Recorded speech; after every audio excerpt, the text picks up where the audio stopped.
또 이렇게 만나서 반갑습니다. 네. 성경 말씀은 갈라디아서 5장 22절부터 26절까지입니다. 교독하겠습니다. 내가 먼저 읽겠습니다. 오직 성령의 열매는 사랑과 희락과 화평과 오래 참음과 자비와 양성과 충성과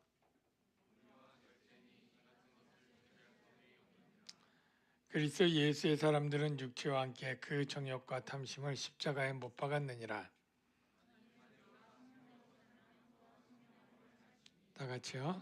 헛된 영광을 구하여 서로 노엽게 하거나 서로 투기하지 말지니라. 아멘.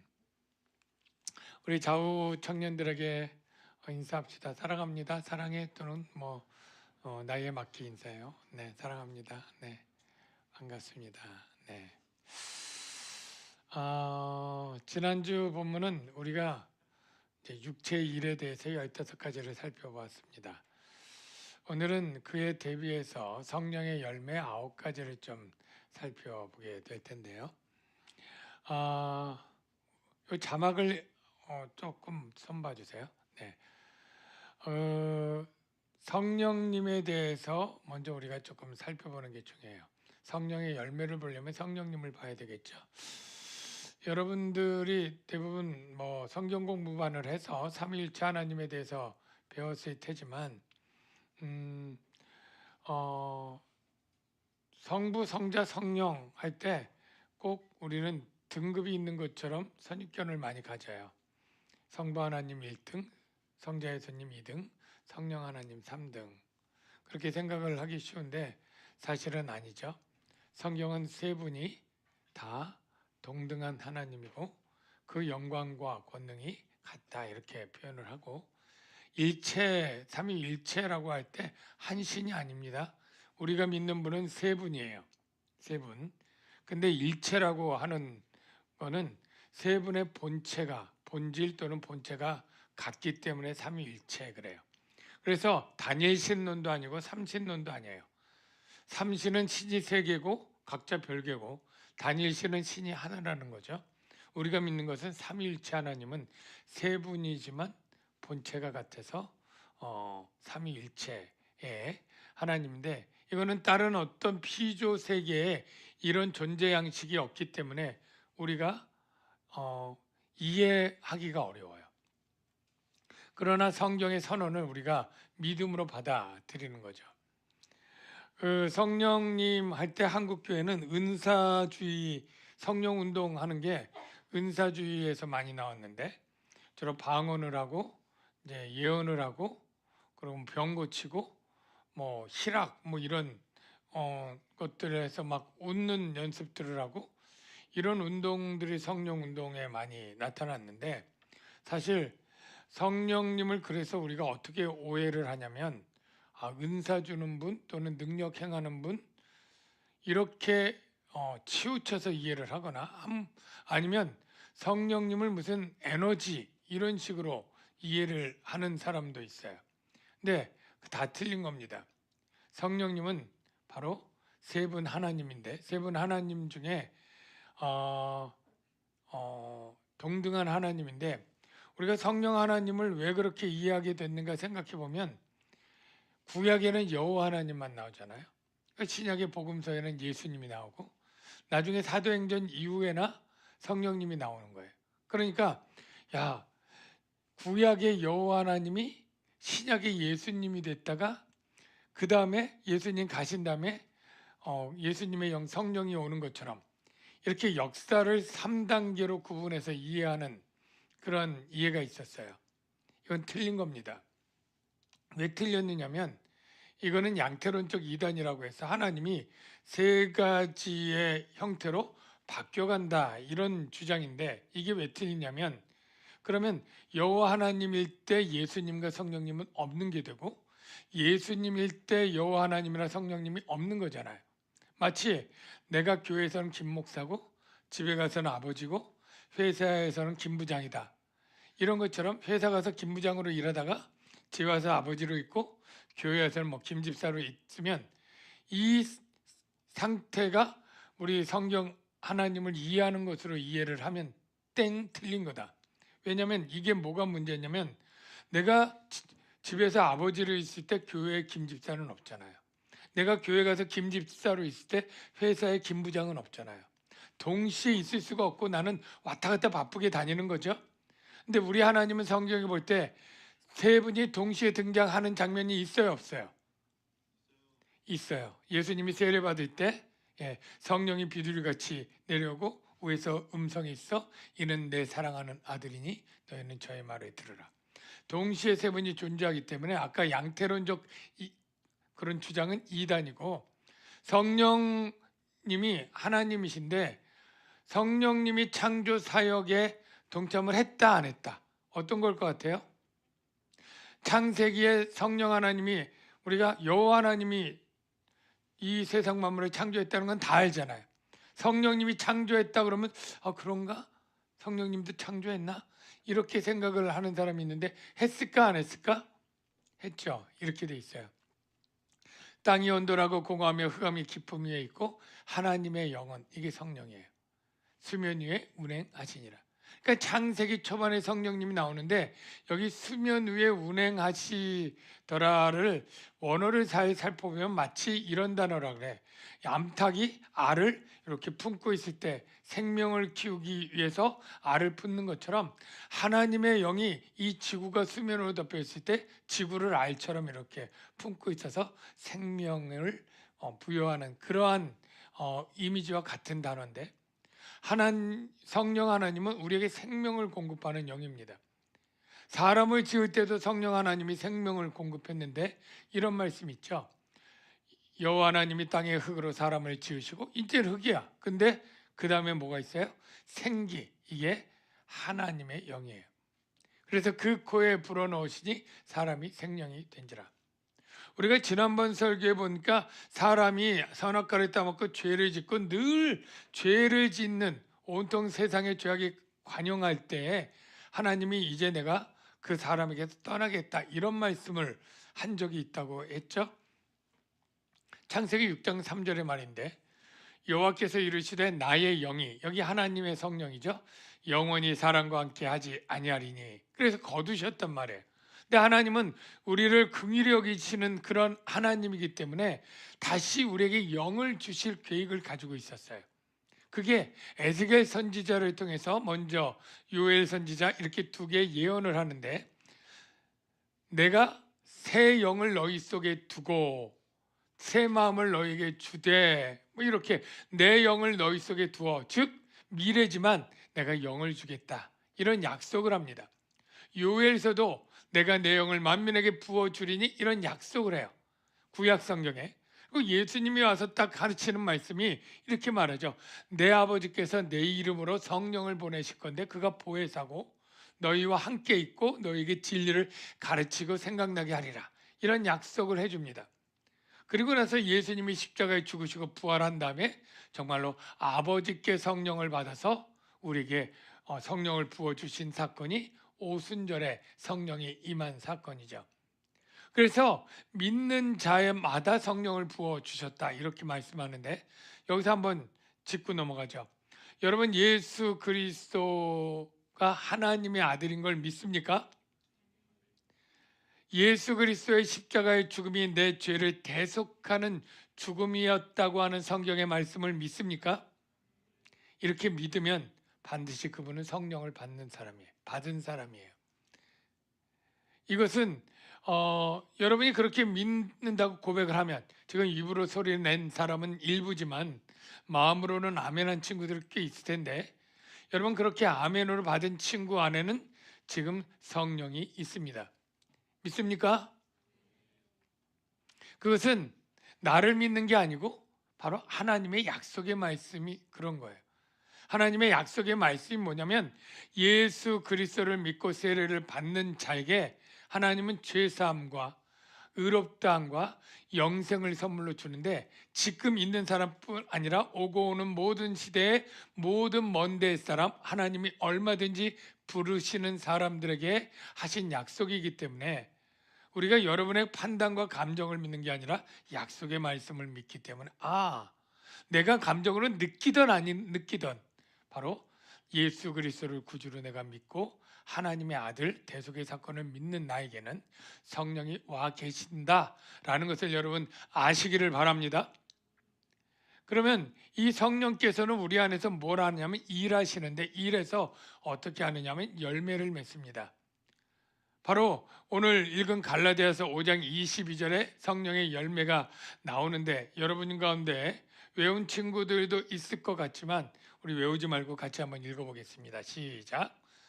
오직 성령의 열매는 사랑과 희락과 화평과 오래 참음, 자비, 양선, 충성, 온유, 절제, 이 같은 것을 금지할 법이 없느니라. 그래서 내가 이 9가지를 조금씩 살펴볼 건데, 여러분이 어떻게 들어야 되냐면, 내가 성령이 내 안에 있다고 하는데 이 성령이 열매를 잘 맺고 있는지를 여러분이 점검하길 바라요. 그래서 내가 예수 믿고 성령이 들어와서 내가 조금 이렇게 바뀌었다라고 하면 참 감사한 거고, 그리고 성령의 열매를 내가 이 부분에서 성령이 잘 맺고 있어서 감사하다, 혹은 이 부분에 내가 성령의 열매는 조금 약한 것 같다, 이런 것들을 조금 생각하면서 들으면 좋을 텐데, 가장 첫 번째가 나오는 게 뭐였죠? 성령의 열매 중에 첫 번째, 사랑. 사랑이라고 하는 것은 첫 번째 나오기도 하지만 전체를 포괄하는 그런 열매이기도 해요. 대표 열매예요. 어떻게 보면 사랑하기 때문에 희락도 있고 인내도 있고 오래 참음도 있고 화평도 있고 뭐 절제도 있고 충성도 다 있는 거예요. 그러니까 이 모든 열매를 각 상황과 환경에 따라서 사랑이 변화되어서 다른 모양으로 나타나지만, 이 모든 것을 포함해서 하나로 묶는다면 사랑이에요. 모든 율법도 사랑으로 묶을 수 있는 것처럼 성령의 열매도 사랑으로 묶을 수 있어요. 자, 여러분 안에 사랑이 있는 것 같습니까? 네. 그냥 있다고 합시다. 자, 그러면 사랑이 있는데 그 사랑이 어떤 사랑이냐면 이 성령의 열매에서 주는 사랑인지, 그냥 우리가 그냥 인간적으로 느끼는 사랑인지를 좀 구분해야 되는데, 인간적인 사랑의 특징은 뭐냐면 적어도 나를 욕하고 나를 싫어하는 사람을 사랑하기는 힘들어요. 주로 기브 앤 테이크가 어느 정도는 돼야 돼. 내가 2번 밥을 사면 저기는 한 번은 사든지, 뭐 내가 이렇게 사랑을 주면 저기서도 최소한 고맙고 반가운 표현을 하든지, 뭐 그래서 사랑할 힘을 얻고 하는데, 하나님의 사랑은 이보다 차원이 달라요. 아낌없이 주는 사랑이고 굉장히 희생적인 사랑이에요. 요한의 말씀을 볼게요. 사랑은 여기 있으니 우리가 하나님을 사랑한 것이 아니요 하나님이 우리를 사랑하사 우리 죄를 속하기 위하여 화목제물로 그 아들을 보내셨습니다. 여러분, 우리가 너무나 사랑하면 선물을 줄 수도 있고 돈을 줄 수도 있어요. 아니면 내가 심장이 2개 있으면 신장 하나까지 줄 수 있어요. 그러나 내 아들을 줄 수는 없어요. 가장 사랑하는 내 아들 대신 내가 죽을 수는 있어도 내 아들을 죽여서 누군가를 사랑하기는 어려워요. 하나님은 그런 사랑을 하신 거예요. 우리를 죄에서 구원하기 위해서 자기 아들을 제물로 드리는 그러한 사랑. 그래서 성령의 열매를 맺는 사람들의 사랑은 특별해요. 여러분들이 정말 성령의 열매로 사랑이 있다면 어떻게 하냐면 희생적인 사랑을 하게 돼요.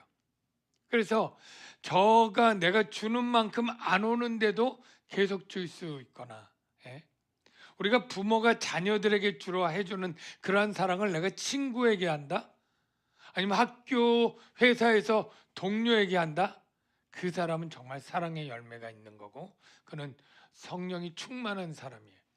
우리는 성령 충만을 옛날부터 은사 쪽으로 많이 생각을 해서 뭐 신비한 것을 본다, 방언을 한다, 통역을 한다, 병을 고친다, 이러면 성령이 충만하다, 이렇게 생각을 했지만, 사실 성령 충만에 더 중요한 것은 열매라고 생각을 합니다. 성경은 은사로 너희를 알리니 이런 거 없어요. 내가 귀신 쫓아내고 병을 고쳐내도 예수님은 내가 너를 모른다, 불법을 행하는 자들아 내게서 멀어져라, 이런 말씀을 하셨어요.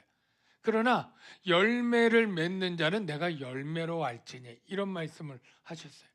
그 열매 중에 대표적인 게 사랑인데, 그 사랑이 바로 누군가에게 희생적으로 이타적으로 사랑의 행위들이 있다면 나는 그 사람이 성령이 충만한 사람이고 신령한 사람이라고 생각을 하는데, 여러분들에게 그 성령이 있기를 주의 이름으로 축원합니다. 두 번째로 나오는 열매가 뭐였죠? 희락이었죠. 자, 희락. 우리가 성령의 열매 9가지를 총체적으로 증언을 하면 이거는 하나님의 성품의 표현이다, 이렇게 이해하면 돼요. 성령의 열매들은 성령 하나님이 맺게 하는 열매잖아요. 그러니까 하나님의 성품이 발현되는 건데, 하나님은 희락이 있는 분일까 없는 분일까? 당연히 있는 분이겠죠. 근데 그렇게 추측은 되는데, 하나님이 희락하는 모습이 성경에 있나요? 하나님이 막 희낙낙 즐거워하고 기뻐하는 모습, 이걸 잘 우리가 못 찾겠죠. 예. 근데 하나님의 희락은 쉽게 말하면 기쁨인데, 하나님은 기쁨이 많으신 분이에요.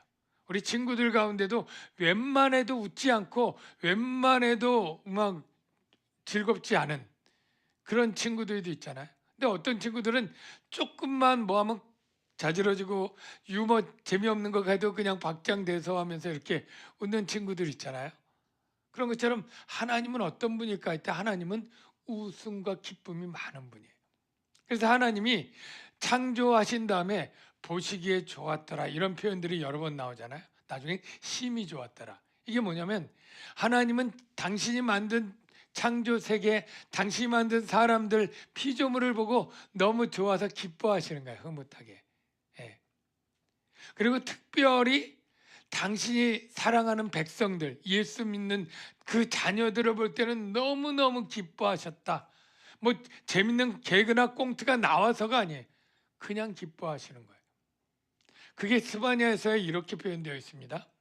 너희 하나님 여호와가 너희 가운데 계시니 그는 구원을 베푸시 전능자시라. 그가 너로 말미암아 어떻게 해요? 기쁨을 이기지 못하시며 너를 잠잠히 사랑하시며 너로 말미암아 어떻게 즐거이 노래하시며 기뻐하시리라. 하나님의 희락이에요. 여러분들이 성령이 충만하면 어떻게 된다고요? 희락이 있게 돼요.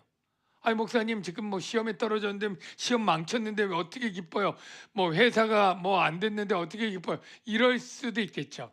물론 그건 기쁜 일이 아니겠지만, 어떤 의미냐면 하나님이 주시는 그 사랑을 통해서 얻는 그 기쁨이 너무나 크고 압도하면 이 세상의 슬픔을 능가할 수 있는 거죠. 여러분, 정말로 내 이상형 같은 마음에 드는 연인과 데이트를 하고 내가 잘 되었다 그러면 뭐 다른 것들 신경 안 쓰죠. 그 기쁨이 너무나 크기 때문에. 하나님의 주시는 희락도 그거예요. 우리가 하나님이 너무너무 든든하고 감사하고 막 이렇게 기쁨이 넘치니까 웬만한 슬픔은 뭐 눈 녹듯이 사라지고, 내가 주를 위해서 교회에서 봉사하는 것 힘들죠. 시간도 들이고. 그런데 오히려 하나님에 대한 사랑 때문에 그런 것들이 아무것도 아니고 십자가도 즐거이 지면서 갈 수 있게 되는 거. 이게 바로 성령의 열매예요. 여러분 어때요? 희락이 좀 있나요? 난 좀 희락이 있고 싶나요? 반응은 좀 해주세요. 도와주세요. 자, 우리 희락의 열매를 갖고 싶다 하면 감사합니다. 네. 자, 그다음 세 번째가 화평인데, 성령의 열매를 맺으면 어떤 사람이 되느냐? 화평의 사람이 되는 거예요. 하나님은 화평의 하나님이세요. 그래서 하나님은 싸우는 거 싫어해요. 당신의 백성들이 싸우는 것도 싫어하고 당신이 우리 인간들과 원수되는 것도 싫어해요. 하나님은 우리와 원수되는 게 불편해서 우리와 화목하기 위해서 어떻게 했냐? 아까 자기 아들을 바친 게 그런 거예요.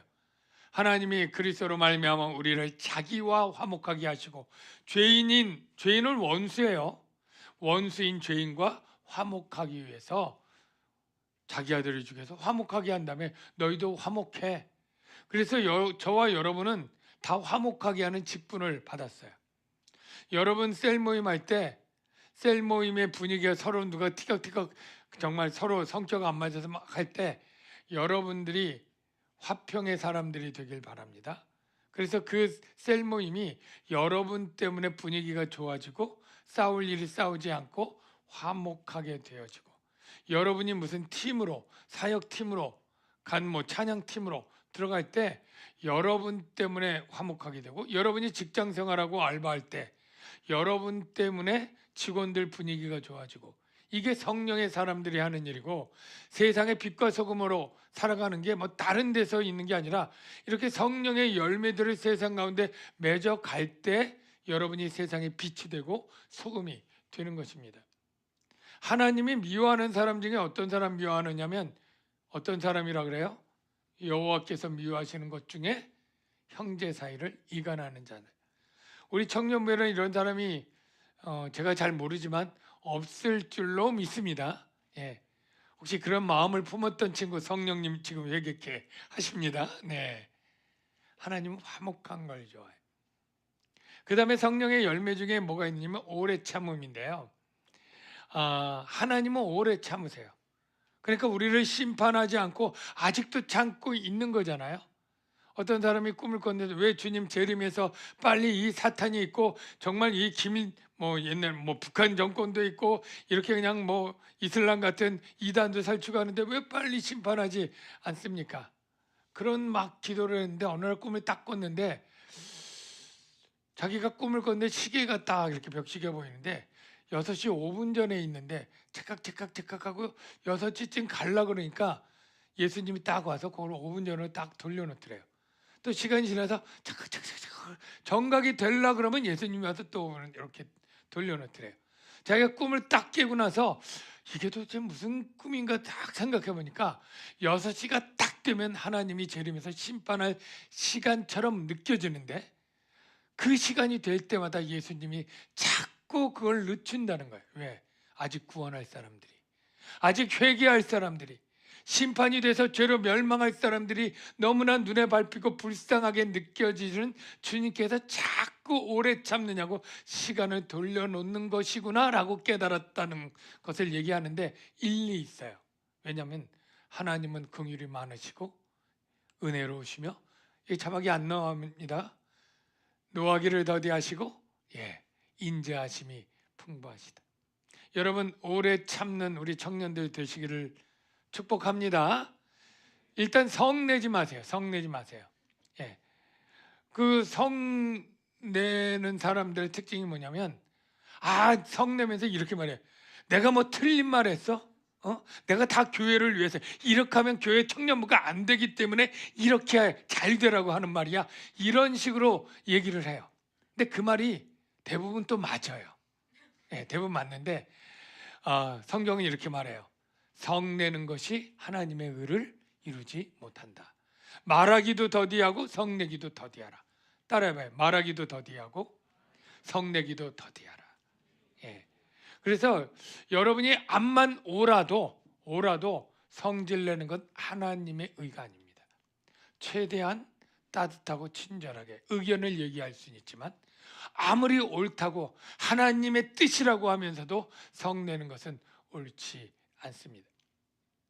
그리고 자비가 나오는데, 자비는 긍휼이고요. 하나님이 긍휼이 많으신 분이시라 우리를 구원하신 게 이제 하나님의 사랑인데요. 자막이 이게 다 달았는지 제가 이렇게 좀 해주세요. 자, 자막. 네.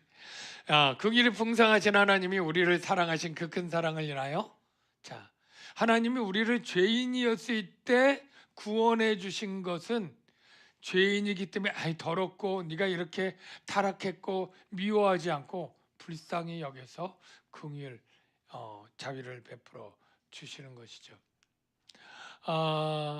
여러분도 실수하거나 잘못한 사람, 이런 사람에게 자비로운 분이 되시기를 바라는데, 우리 하나님이 자비하신 같이 너희도 자비하라.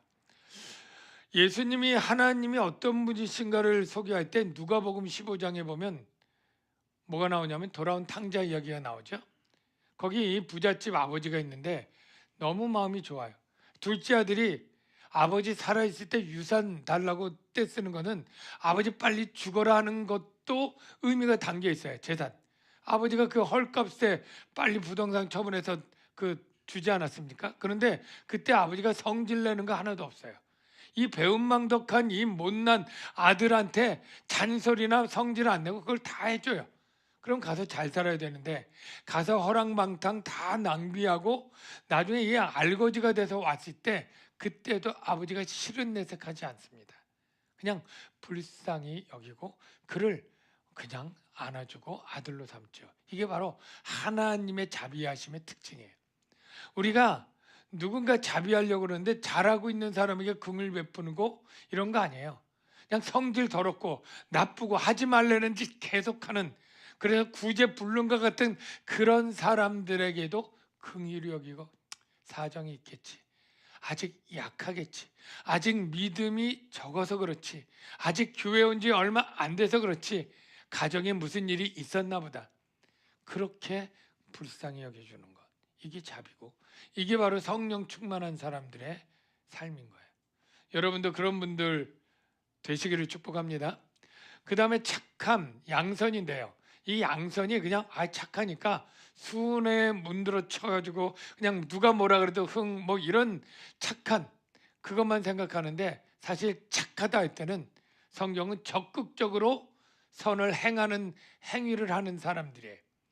하나님께서는 악인과 의인이 있을 때 그래 착해져가지고 그냥 개별 다 놔두는 게 아니라 선대를 적극적으로 하는데 의인에게 비를 줄 때 악인은 안 주지 않아요. 악인에게도 비를 주고 의인에게 햇빛을 주고 의인에게도 산소 공기를 줄 때 악인에게도 똑같이 베풀어주는 선대하시는 분이에요. 그러니까 여러분이 착하다 그러면 난 마음이 순하고 난 누구한테 그냥 욕하지 못하고 뭐 나쁜 거 못해 이 정도가 아니고요. 정말 착한 사람은 어려운 사람 직접 가서 도와주는 거예요. 내가 줄일 때 너희가 먹을 것을 주었고 목마를 때 마시게 하였고 나그네 되었을 때 영접하였고. 여러분 착한 사람이라고 인정받고 싶으면요, 여러분이 이렇게 살펴보다가 배고픈 친구들 데려가면 편의점에서 샌드위치도 사주고요. 조금 저거 하면 뭐 커피도 사주고요. 여러분의 것을 주는 이러한 적극적인 착함이 이제 정말 성경이 말하는 성령의 양선이에요. 그냥 수동적으로 아무것도 해를 끼치지 않는 정도가 아니라 적극적으로 선을 행하는 그런 우리 청년들이 있겠죠, 여기? 네, 더 있기를 바랍니다. 오늘 친구한테 커피 사신 분, 네, 몇 명 있는 것 같아요. 쑥스러워서 안 돼. 착했습니다. 네, 다음 주에는 착한 사람 더 많고요. 특히 목사님에게도 그렇게 하면 착한 거예요. 네. 자, 네, 박수 치시네. 네, 감사합니다. 착해요, 착해. 자, 그 다음에 충성인데 충성하면 군대 간 사람 충성 이것만 하는데 그게 충성이 아니라 꾸준하게 신실하고 성실하게 쭉 하는 게 충성이에요. 하나님을 믿는 믿음도 충성되면 뭐예요? 변치 않아요. 우상숭배 안 해요. 그냥 쭉 믿음을 지켜나가고요. 하나님이 충성되세요. 어떤 면에 충성하느냐? 하나님이 우리에게 약속을 해. 내가 너를 지키고 보호하고 내가 너를 반드시 구원하리라. 이렇게 약속한 다음에 하나님이 우리가 하는 꼬라니가 마음에 안 든다고 나 생각 바꿔야 되겠는데 너 그러면 안 되겠는데 취소. 이러실 가능성이 1%라도 있는 분이 아니십니다. 하나님은 한 번 구원하면 그 백성들이 잘못해도 목이 곧거나 배반할지라도 여전히 끝까지 우리를 책임지시고 구원하시는 그러한 신실하고 충성된 분이세요. 그래서 우리는 미쁨이 없을지라도 주는 항상 미쁘시니 자기를 부인하실 수 없다. 그래서 변치 않는 종이 되어야 되는데 착하고 충성된 종아 내가 적은 일에 충성하였음에 내가 내게 많은 것을 맡기리니. 여러분 충성에서 적은 일이 나오잖아요. 여러분 청년부에서 여러분이 맡은 일이 그냥 뭐 예를 들어서 제일 쉽게 할 수 있는 거 뭐 앞에서 인사하는 거 그것도 어려운가요? 새가족부 인사하는 거 아니면 헌금 봉투 주는 거 이름표 나눠주는 거 뭐 쉬운 일인데 나는 적어도 셀리더 정도부터 해야 열심히 할 거야. 내가 무슨 사역 팀장 할 때 열심히 할 거야. 혹시 이런 생각 가지면 땡 틀렸습니다. 성령 충만한 사람은요. 자기가 맡겨진 일이 아무리 작은 일이라도 그 일을 충성되게 할 뿐 아니라 지속적으로 해요. 지속적으로 변함없이 6개월 하고 나서 이거 재미없고 못하겠어요, 저 다른 걸로 갈게요, 이런 말 하지 않습니다.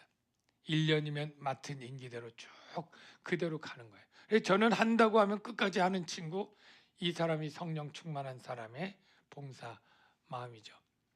그 다음에 온유는요, 상한 갈대를 꺾지 않는 것처럼 이미 꺾어진 갈대도 이거 이미 꺾어졌으니까 그냥 꺾어버려, 이미 꺼져가니까 이거 거의 다 꺼진 거나 마찬가지야, 그냥 꺼버려, 이러지 않습니다. 네. 나는 마음이 겸손하고 온유하다라고 할 때 하나님은 그런 약한 사람들을 계속적으로 부드럽게 친절하게 잘 대해주는 건데요, 이 온유가 은근히 강합니다. 그래서 속이 강한 것처럼 누가 나를 막 욕할 때 온유하지 못하면 같이 들이받습니다. 내가 참을 만큼 참았지, 내가 이 말까지 어떻게 참으랴, 이런데요, 정말 온유한 사람은 그건 뭐라 그러죠? 뭐 외유내강인가요? 뭐 그런 의미처럼 밭은 부드러운데 속이 강한 거예요. 욕을 당해도 막 나에게 욕을 하는데 그냥 같이 욕하지 않아요. 네. 고난을 당해도 위협하지 않아요. 그냥 다 받아들여요. 이게 맞대응하지 않는 온유예요. 마지막으로 절제인데요, 절제는 힘이 많이 있지만 그 힘을 다 쓰지 않고 필요에 따라서 줄일 수 있고, 아무리 좋은 거라 그래도 참을 수도 있어요. 기도도 마찬가지예요. 여러분 얘기는 누가 막 기도가 터졌어요, 막 뜨거워, 뭐 방언이 터질 수도 있고 막 하여간 그렇다고 칩시다. 그래가지고 다음은 이제 우리 성경 말씀 봅시다, 그런데도 계속 방언으로 기도해요? 성령의 절제가 아니에요. 성령의 절제는 내 의지를 초월하는 게 아니에요. 아무리 성령의 은사가 기도고 뭐고 한다고 해도 여기서 찬송하는데 여기서 막 혼자 방언 찬송하고 막 뜨겁게 하고 다 같이 묵상 기도하는데 혼자 막 예언하고 이런 무질서의 하나님이 아니에요. 같은 하나님이기 때문에 있던 은사 같은 것 좋은 거라도 지나치지 않습니다. 야고보와 요한이 사마리아를 딱 지나가려고 하는데, 예수님과 지나가려고 하는데 사마리아 사람들이 유대인들 우리 못 들어가, 지름길이라도 안 돼, 그러고 탁 막았어요. 사마리아 사람들이 옹졸하고 예수님을 알아보지 못한 것이 잘못이죠. 예수님은 구세주금 메시아인데 그렇게 푸대접하면 안 되죠. 예수님 아니라 그냥 일반 사람이라도 좀 너그럽게 지름길 지나가게 해주는 게 뭐가 해가 되겠습니까마는, 반감을 가지고 그렇게 돌아가게 딱 했을 때 야고보와 요한이 소위 빡친 거예요. 그래가지고 예수님께 와서 얘기합니다. 예수님, 쟤네들이 예수님 알아보지 못하고 이렇게 길을 막고 횡표를 하니까 뭐라고 얘기하냐면, 하늘에서 불을 명해서 하늘로부터 내려 저들을 멸하라 하기를 원하시나이까. 그들은 그럴 능력도 있고 그럴 은사도 있고요, 예수님은 얼마든지 불과 벼락과 모든 걸 내릴 수 있습니다. 있지만 안 하셔요. 할 수 있다고 다 하는 게 능사가 아닙니다. 그래서 우리가 선한 어떤 일도 지나치면 안 돼요. 지나치게 의인이 되지도 말며 지나치게 지혜자도 되지 말라. 지혜도 좋은 거고 의인도 좋잖아요. 근데 지나치면 안 된다. 이상합니다. 의인이 되는 건 지나칠수록 좋고 지혜도 지나칠수록 좋은 거 아닐까요? 라는 생각도 들면서 한편 딱 생각하면요, 사람은요 굉장히 지혜롭게 막 지혜롭게 되면 그것이 꼭 교만으로 가서 넘어지는 원인이 돼요. 그래서 멸망하게 돼요. 자만하게 되고 자랑하게 되고. 은사든 좋은 것도 절제가 필요해요. 자, 이렇게 해서 성령의 9가지 열매, 정신없지만 쭉 다 마쳤는데, 여러분 어때요? 이 성령의 9가지 열매 중 가운데 여러분 가운데 그래도 조금 맺는 게 있나요? 있기를 주의 이름으로 축원합니다. 난 너무 없다, 이런 분들 가운데 나도 이런 성령의 열매가 내 성품 가운데, 내 삶 가운데 있으면 좋겠다 하시는 분 아멘. 여러분들이 뭐 아멘을 작게 했든 속으로 했든 대부분 다 성령의 열매를 맺기 싫다 하는 친구는 없을 것 같아요. 다 맺고 싶은 거예요. 근데 맺고 싶은데 목소리가 작은 이유는 이게 뭐 맺고 싶다고 대답한다고 맺혀지는 것도 아닌데 자꾸 왜 지켜, 뭐 이런 마음도 있을 것 같긴 한데요. 맞습니다. 여러분들 가운데 이제 우리가 로마서 7장을 읽어봤고 지난번 수련회 때 로마서 강의도 했잖아요. 그때 하는 게 우리가 하나님의 법을 즐거워하되 율법도 선하고 거룩하고 계명도 옳다는 거 다 알고 하나님의 법을 지키는 게 좋다는 걸 알지만 사도 바울의 고민이 그러죠. 내가 그렇지만 내 안에 죄의 법이 있어서 내 죄가 나를 이끌어가서 결국 하나님의 법과 죄의 법이 있을 때 죄의 법 아래로 사로잡혀 오는 나를 보는도다. 오호라 나는 공고한 사람이로다. 이 사망의 몸에서 누가 나를 건져내랴. 이렇게 탄식하는 장면이 로마서 7장에 나오잖아요. 근데 그 탄식이 우리도 동일하게 있다고 얘기하면서 목사님, 우리도요 성령의 열매 좋다는 거 다 알아요. 그거 맺고 싶은 거 다 있어요. 그런데요, 그거 맺고 싶다고 다 되나요? 내 마음에 죄의 법이 있고 육체는 아직도 정욕 있고 탐욕이 있는 그런 죄 있는 육체가 우리가 있으니까 그런 것들이 와도 죄 때문에 성령의 열매를 못 맞는 거 다 아시잖아요. 이렇게 우리가 변명할 수 있는 거예요. 그런데 그 변명은 이제 실효가 없다. 끝났다. 그 변명은 이제 변명이 안 된다라는 얘기를 바울이 이렇게 얘기합니다. 갈라디아 5장 24절. 그리스도 예수의 사람들은 육체가 핑계였는데 내 육체의 죄의 정욕 때문에 안 돼요. 어쩔 수 없어요. 그런데 천만에 육체 너 이제 죽었어. 그 정욕과 탐심을 가진 육체가 십자가에 못 박아서 넌 육체를 핑계댈 수 없어. 이게 바로 바울의 얘기예요. 정리하면 뭐냐면 우리가 예수 믿기 전에 우리를 뭐라고 하냐면 옛사람이라고 그러고 지금 새 사람이에요. 옛사람의 특징은 뭐냐면 죄의 육체의 정욕이 있기 때문에 죄가 나에게 요구하는 것을 싫어하지만 결국 할 수밖에 없어요. 100점 100패야. 죄가 너 쟤 욕해, 쟤 미워해, 들이받아, 뭐 이런 죄악된 것들이 죄악된 건데 그게 더 매력적이고 그리고 더 음란하고 더 시기하고 미워하는 이런 것들이 나쁜 거는 머리로 알지만 감정적으로는 지향적이기 때문에 우리가 결코 그 명령을 거부하지 못해요. 죄의 종이에요. 그래서 사망의 몸인 거예요. 그랬는데 어떤 변화가 있습니까? 새 사람이 될 때에는 죄의 몸이 죽음게 되는 거예요. 더 이상 이 죄가 나에게 주인 노릇을 못해. 법적으로 이제 아무 능력이 없어. 왜 그래요? 십자가에 내 죄의 몸이 못 박았느니라. 못 박았느니라를 할 때 많은 분들이 오해를 하냐면 내가 이제 십자가에 못 박았느니라 오늘 못 박았고 내일 또 못 박아야 되고 모레 못 박아야 되고 아이고 주님 올 때까지 나는 계속 못 박아야 되는구나. 나는 날마다 죽노라. 그 말씀과 같이 내가 십자가에 못 박아야 되는구나 라고 생각을 하는데 이거 생각이 틀렸다. 왜냐하면 십자가에 못 박았느니라 라고 하는 것을 우리가 영어처럼 헬라어도 시제가 있어요. 그 시제가 해석의 주요 요건인데 못 박았느니라는 헬라어로 부정과거예요. 부정과거. 부정과거는 과거에서 끝나고 다시 없는 거예요. 끝나버린 거예요. 현재 진행형이라면 아까 얘기한 대로 계속 십자가에 못 박는 일을 반복적으로 계속 해야 되는데 시제가 부정과거. 이미 못 박았다는 거예요. 끝난 거예요. 이미 나는 죽은 거예요. 그래서 여러분들이 속으면 안 돼요.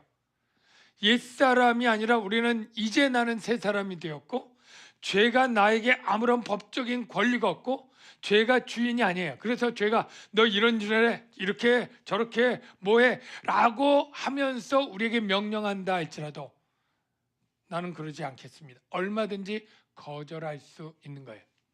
어거스틴이라고 하는 유명한 5세기의 그 학자가 있는데 그 사람이 굉장히 20대 전까지는 방탕한 생활을 해서 맨날 술 먹고 술집에 여자들과 좀 이렇게 놀고 그렇게 막 몸 파는 여자들과 그렇게 아주 그냥 방탕한 삶을 살았어요. 그러다가 하루 딱 회심하고 돌이키면서 다시 그 거리를 가니까 자기가 알던 전에 예쁘던 그 동생이 쫓아오는 거야. 오빠 놀다가 어디 가는 거야? 막 이렇게 하니까 딱 돌아보고 하는 말이 너는 어제의 넌데 나는 오늘의 나는 어제의 내가 아니다. 딱 그렇게 하고 돌아서 갔다는 에피소드가 있어요. 여러분이 예수를 믿은 다음에 새 사람이 된다면은 어제의 옛사람처럼 죄에게 굴복할 수밖에 없는 존재가 아니라 얼마든지 거절할 수 있는 그러한 힘을 가진 존재다라는 거예요. 오노다 히로라고 하는 사람 얘기를 했는데, 자, 이 사람 국적이 어딜까요? 이름 보면 어느 나라 사람 같아? 일본 사람. 정답이에요. 저 사람 이렇게 생겼어요. 소이고요.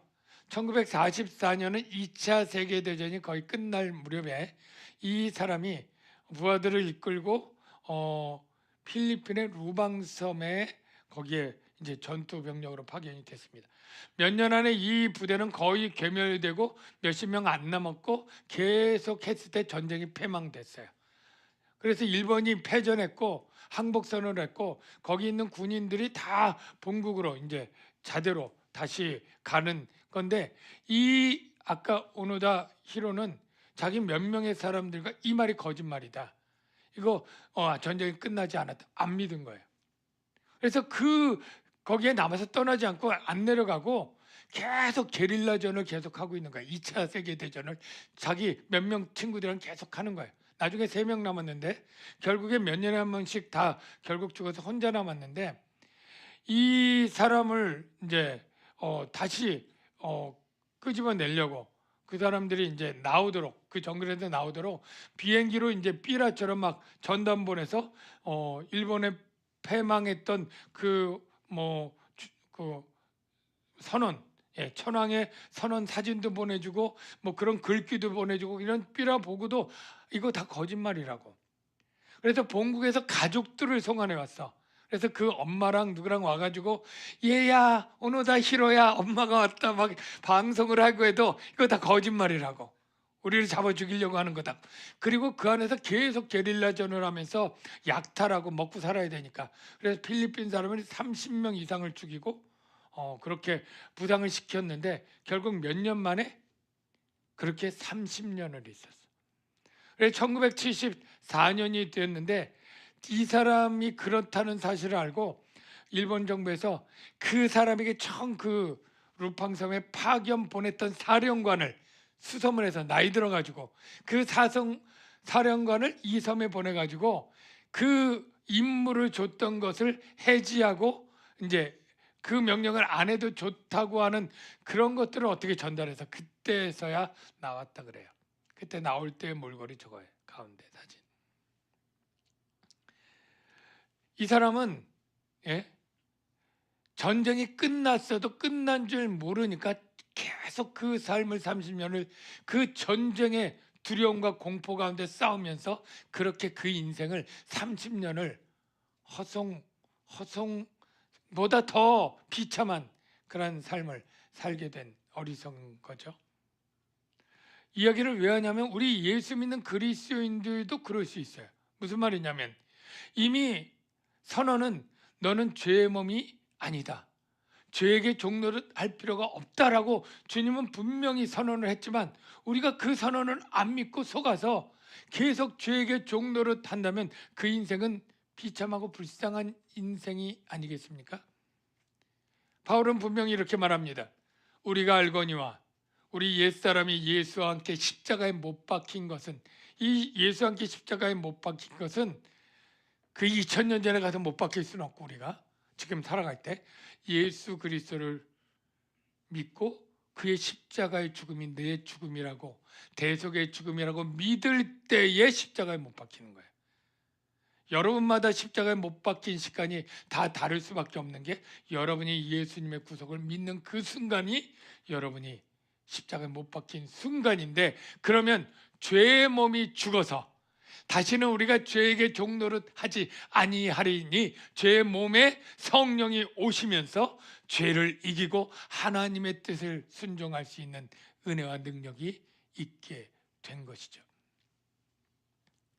이해가 되셨죠? 자, 이제 성령의 열매를 우리가 맺고 싶잖아요. 어떻게 하면 될까?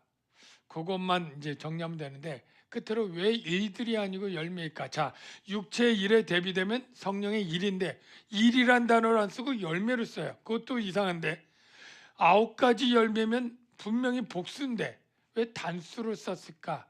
이 두 가지가 궁금한데 한 가지 풀면 왜 단수냐면 이 9가지의 형태가 있지만 근본은 하나이기 때문에 성령 하나님 하나. 성령 하나님의 사랑으로 모든 것을 하나로 묶을 수 있기 때문에 단수를 썼다. 그런 것이고요. 그리고 열매의 특징과 일의 차이가 뭐냐면 일은 사람이 하는 거예요. 육체의 일이든 내가 하는 거예요. 근데 열매는 사람이 일해서 얻는 게 아니에요. 바로 하나님이 맺게 해주는 거예요.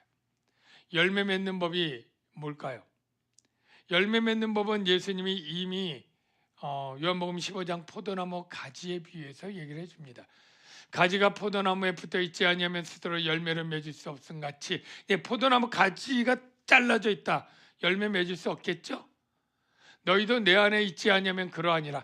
잘라진 가지는 발버둥을 치고 별의별 짓을 해도 그 가지 자체로 물도 마실 수 없고 햇빛에 영양분도 만들 수 없고 뭐 물관 채간 뭐 그런 거 있잖아요. 그게 잘렸기 때문에 열매를 못 맺어요. 이 가지에 열매를 맺을 수 있는 유일한 방법은 다시 그 가지가 이 포도나무에 딱 붙는 거. 이거 외에는 없겠죠? 네. 바로 우리가 열매를 맺는 것은 우리가 하나님과 동떨어져서 살아가는 우리 자연인이 아무리 발버둥하고 뭐를 하고 노력을 하고 애써도 우리 안에는 선함이 없기 때문에 성령의 열매를 결코 못 맺습니다. 성령의 열매는 우리가 성령 하나님과 연결되어 있어야만 맺죠. 그럴 때 우리는 우리가 막 노력하는 것이 아니라 그냥 내 삶을 성령 하나님께 맡겨서 인도함을 받는 삶, 그게 바로 성령의 열매를 맺는 비결입니다. 여러분 수영할 수 있는 친구들, 뭐 한 25m 이렇게 수영 왔다 가는 친구들 있죠? 예, 있을 것 같아요.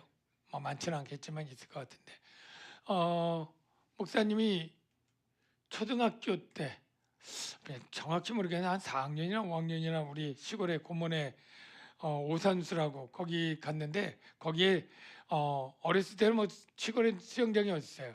그러니까 논들이 많이 있는데 논에 물을 대려면 논 한 켠이 큰 웅덩이를 파놔요. 이 연못처럼 그 웅덩이에 물이 이제 샘도는 물이 이제 논에 물을 주는데 그 웅덩이가 이 강단 한 이거보다 조금 작은 듯했어요.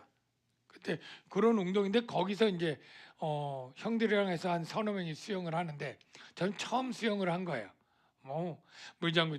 근데 조금 수영을 해보니까 재미도 있고 이렇게 해보면 한 이렇게 조금 가는 느낌도 나요. 열심히. 그래서 한 번은 이렇게 막 수영을 한 30분 하다가 내가 생각을 했어요. 여기서 한번 내가 점프해서 수영해가지고 요 끝이 이제 얕으니까 여기까지는 갈 수 있을 것 같다.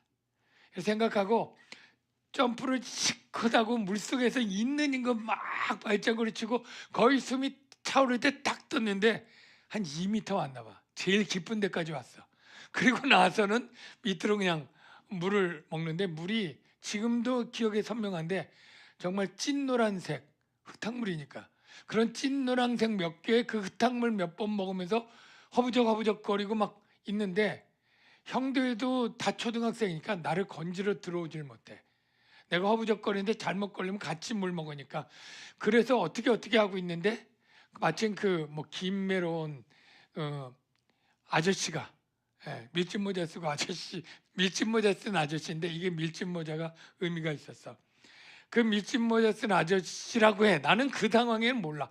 근데 들어와서 누군가 나를 이제 잡아서 끄집어 올리는데 내가 얼마나 거기서 붙잡고 늘어졌는지 나도 잘 모르는데 그랬다 그래요. 그런데 그분이 내가 하도 붙잡으니까 나를 못 끄집어내고 조금 기어서 물속에 나오던 나를 이제 힘껏 던지고 당신은 내가 눌러가지고 그 노님은 진흙탕 흙탕물 있잖아요.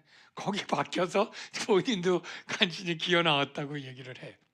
나중에 정말 정신 차려 보니까 밀짚 모자가 그 물 위에 연못에 둥둥 떠다니는 게 보는데, 그분도 이제 내가 하도 붙잡고 하니까 그냥 물속에 빠져서 나왔다고 하는데, 그 생각을 하면서 깨달은 게 뭐냐면, 우리가 구조를 받을 때 수영 선수라도 이 허부적거리고 막 붙잡고 늘어지는 사람을 구조하기가 어려워요. 그러니까 구조대가 능숙한 수영 선수라도 가면 이제 직접 자기를 붙잡게 하지 않고 무슨 튜브를 이용하거나, 튜브가 없어서 그냥 들어갔다면 제일 먼저 하는 게 나를 믿고 가만히 편하게 있어라. 그리고 뒤집어서 내가 끌고 나올 수 있도록 가만히 있어라. 그래서 하늘 보고 이렇게 있을 때 목이나 이렇게 등덜미를 잡고 이제 발차기 하면서 구조대원이 데려오고, 아니면 이제 머리를 붙잡고 그렇게 끌고 나온다고 해요. 네. 구조대원이 이렇게 말합니다. 내가 너를 건져낼 수 있어. 내 실력을 믿어. 너는 네가 내 힘을 증명하려고 발버둥 치지 마. 이게 구조대원이 요청하는 사항인데, 하나님도 우리에게 이렇게 요청합니다. 내가 너를 구원하고 너를 하나님의 사람으로, 성령의 사람으로 내가 너를 만들어 갈 테니까 너는 가만히 있어라. 우리가 때로는 하나님을 신뢰한다는 게 뭐냐면, 내가 하던 노력과 내 열심을 내려놓는 거예요. 그리고 내가 믿기지 않고 내가 이해가 안 되더라도, 내 감정이 안 되더라도 하나님의 말씀대로 순종해서 살아나가는 거죠. 모세가 홍해가 갈랐을 때 도무지 방법이 없지만 하나님이 말하죠. 내가 너를 구원할 거니까 넌 가만히 있어라. 그리고 날 때 홍해 바다가 갈라지고요. 여호사밧이라고 하는 왕이 있었는데 3개국이 쳐들어와서 갑자기 기습을 당했기 때문에 온 국민이 전쟁에 죽을 때 금식하고 하나님의 성전에 섰을 때 하나님의 말씀이 선지자를 통해서 이렇게 말하죠. 이 전쟁은 너희가 싸울 것이 없으니 너희는 여호와가 구원하는 것을 가만히 서서 보기만 해라. 오늘날도 똑같습니다. 믿음의 사람에게 하나님이 요구하는 것은 너희는 가만히 있고 나를 신뢰하라. 이게 하나님의 공통된 요구인데요. 다윗이 그래서 이 시편을 기록하죠. 하나님은 우리의 피난처시요 힘이시요 환난 중에 만날 큰 도움이시라. 이르시기를 너희는 가만히 있어 내가 하나님됨을 알지어다. 내가 하나님 노릇을 해주고 너를 구원해 줄게. 너는 나를 신뢰하고 가만히 있으라. 여러분의 삶 가운데도 때로는 왜 이렇게 안 되고 왜 이렇게 힘들고, 그럴 때 더 여러분들이 이것저것을 해볼 때 더 실패하고 이럴 때가 많을 거예요. 근데 우리가 때로는 이거 아닌 것 같아 라고 해도 하나님의 뜻이고 하나님의 말씀이면 그냥 순종해 보세요. 여러분의 삶을 맡기고 기도하면서 하나님을 기다려 보시면 하나님이 하나님 노릇을 해주시고 여러분을 구원해 주시는 일이 있습니다. 하나님은 우리의 피난처가 되시며, 이렇게 시작하는 찬양이 있는데 그때 보면 너희는 가만히 있어 내가 하나님됨을 알지어다, 이렇게 가사가 되거든요. 오늘 제가 했던 시편의 고백이 이렇죠. 우리 가사 한번 생각하면서 찬양하면 좋겠어요. 그리고 기도하면 좋겠어요. 우리 한번 가사 생각하며 같이 찬양하겠습니다.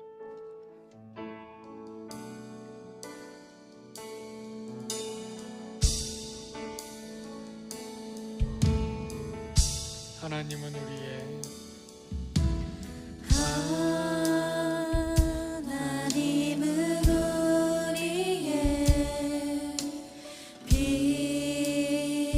피난처가 되시며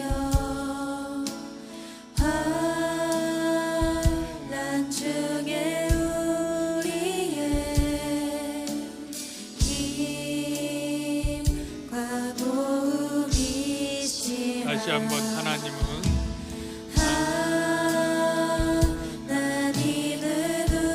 우리의 피난처가 되시며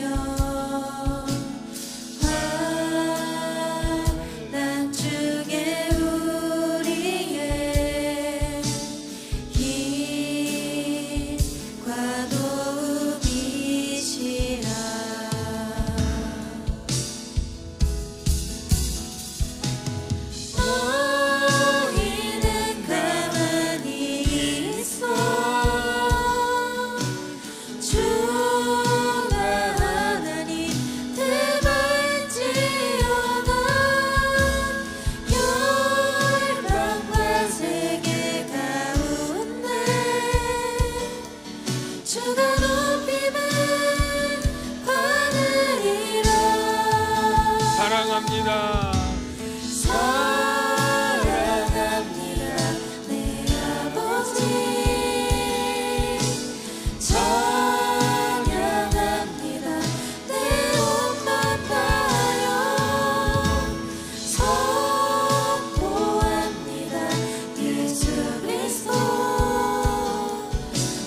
우리 이 시간에 한번 기도해 봅시다.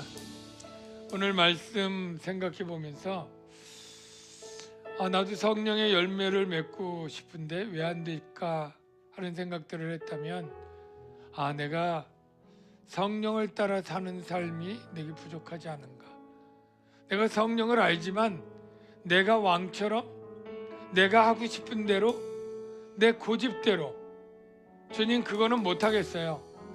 주님 그렇게까지는 못하겠어요. 거절하면서 내 죄악대로 살았던 삶이 많지 않았는가를 생각해 봅시다. 그렇다면 우리 이렇게 기도해야죠. 하나님, 이제 내 생각과 내 감정을 내려놓겠습니다. 성령이 인도하시는 대로 따라 살겠습니다. 힘들고 어려워도 순종하며 살겠습니다. 내 삶을 인도하시고 성령의 열매를 맺게 하시며 구원의 삶으로 인도해 주시옵소서. 우리 이러한 제목으로 같이 주여 한번 외치고 통성으로 기도하겠습니다. 주여, 아버지 하나님, 이 시간에 아버지 하나님 사랑하는 성도들이 아버지 하나님 믿음으로 주님 난처가 되시며 아버지 하나님 난중에 우리의 힘과 도움이시라. 우리 청년들의 믿음 안에서 아버지 하나님 기도할 때 아버지 하나님 이제는 성령을 따라 살아갈 수 있도록 도와주시고 성령 하나님을 의지하며 살게 하옵소서. 성령 하나님의 역사를 믿으며 기도하며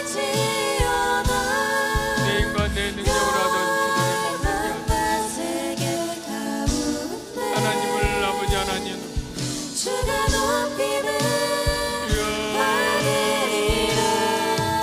아버지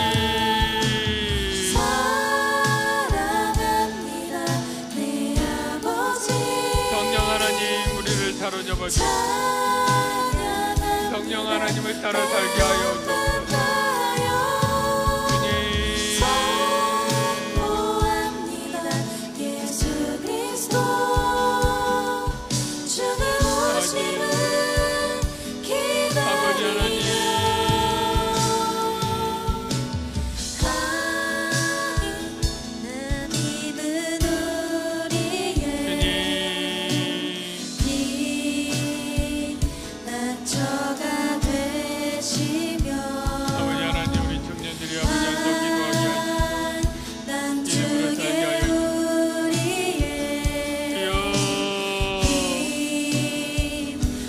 하나님의 뜻을 깨닫게 하시고 하나님께 우리의 삶을 맡기게 하여 주옵소서. 두려워하지 않게 하옵소서. 아버지 하나님 우리의 인생을 주님께 맡깁니다. 나의 진로를 주님께 맡깁니다. 어떻게 살지 모르는데 주님 도와주옵소서. 주여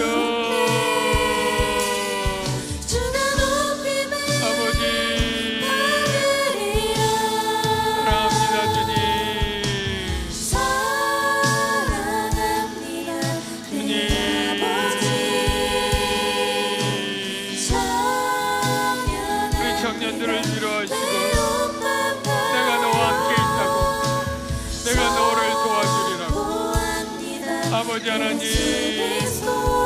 그렇게 믿음으로 우리 청년들 붙잡아 주시옵소서. 아버지 하나님 우리 청년들과 함께 하여 주시고 아버지 하나님 도와주시옵소서. 하나님 이제 우리가 성령 안에서 나의 의지와 주장을 내려놓고 성령으로 살았으니 성령을 따라 행하는 우리의 삶이 되게 하여 주옵소서. 내 마음에 육체의 일들이 사라지게 하여 주옵소서. 시기와 다툼과 분쟁, 미움, 분노, 음란, 탐심 이런 모든 악한 것들이 떠나가게 하시고 이제 그렇게 할 수 있는 권세와 능력이 있사오니 우리가 성령을 따라 순종하며 살아가게 하여 주시옵소서. 예수님의 이름으로 기도하옵나이다. 준비하신 예물을 하나님께 드리겠습니다. 여러분들이 적더라도 매주 하나님께 예물을 드리는 그런 신앙을 가지시기를 바라고요. 온라인으로 또 헌금하는 친구들 꽤 많습니다. 또 그렇게 헌금하든 아니면 교회에서 헌금하든 그렇게 하나님께 정성껏 헌금하시기를 바랍니다. 기도하겠습니다. 하나님, 우리 청년들이 또 열심히 일해 번 여러 가지 물질로 11조를 드리고 감사헌금을 드립니다. 이 물질을 하나님이 받으시고 교회 사명을 감당하는 일에 잘 사용케 하여 주시옵소서. 우리 재물을 하나님의 주권으로 인정하고 돌린 청년마다 하나님이 그 삶의 주인이 되어 주시고 그 재물의 주인이 되어 주셔서 때를 따라 필요를 따라 공급해 주시옵소서. 예수님의 이름으로 기도합니다. 우리가 제가 설교 끝나고 합심 기도할 때 목사님이 언제쯤 끝날까 이렇게 조금 궁금하기도 해서 기도를 할까 말까 막 이렇게 될 수가 있는데 제가 평균 4분을 합니다. 그러니까 기도 시작할 때 딱 시계 보고 4분 동안은 안 끊는구나 그렇게 생각하고 충분히 4분 동안 할 수 있는 기도를 하시기 바랍니다. 작년부 예배도 똑같고요. 축도하겠습니다.